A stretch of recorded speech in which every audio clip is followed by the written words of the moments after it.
SSKM এ নতুন Woodburn ভবন উদ্বোধন করলেন মুখ্যমন্ত্রী। বেসরকারি হাসপাতালের থেকে অনেক কম খরচে মিলবে আধুনিক চিকিৎসা পরিষেবা। নয়া ভবনের নাম অনন্য।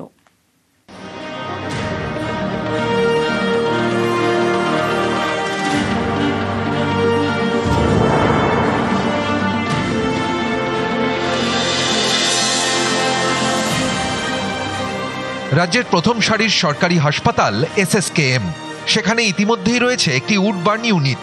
এবার উডবার্ন 2 পেল এসএসকেএম, যার নাম দেওয়া হয়েছে অনন্য। মঙ্গলবার উদ্বোধন করলেন মুখ্যমন্ত্রী মমতা বন্দ্যোপাধ্যায়।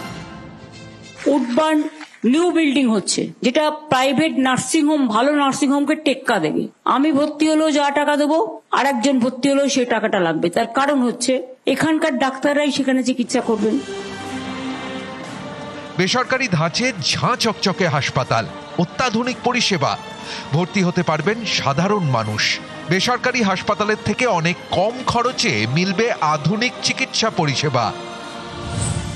উডবার্ন 2 ভবনে সিঙ্গেল কেবিনের ভাড়া দিনে 5,000 টাকা, স্যুট 8,000 টাকা, এইচডিইউ এর ভাড়া 12,000 টাকা, আইসিইউ এর ভাড়া দিনে 15,000 টাকা।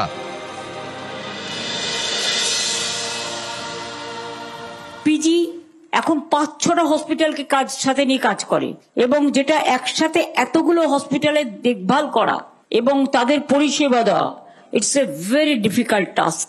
এটা তুলনাবিহীন। আপনারা জানেন, বিগত 14 বছরে স্বাস্থ্য খাতে বাজেট বরাদ্দ প্রায় 6 গুণ বৃদ্ধি পেয়েছে। 2010-11 সালে ছিল 3,584 কোটি টাকা, 25-26 সালে সেটা বেড়ে হয়েছে 21,355 কোটি টাকা। উডবার্ন 2-তে থাকছে 100-র বেশি কেবিন, 8টি স্যুট, থাকছে 21টি এইচডিইউ এবং সিসিইউ, থাকছে অপারেশন থিয়েটার। প্রথম পর্যায়ে খরচ হয়েছে 66 কোটি 63 লক্ষ টাকা। পয়সা দিয়েও এখানে লাভ আছে, যে বেডটা পাওয়া যাবে, তাতে শান্তিতে থাকা যাবে। না, পয়সা নিলেও সুবিধা আছে, কেননা আমাদের তো অনেক জায়গায় অনেক টাকা নেয়, কিন্তু বেড পাওয়া যাচ্ছে না। এরকম যদি সুবিধা অসুবিধা পাই, সেটা আমাদেরই ভালো। নিউজ 18 বাংলা।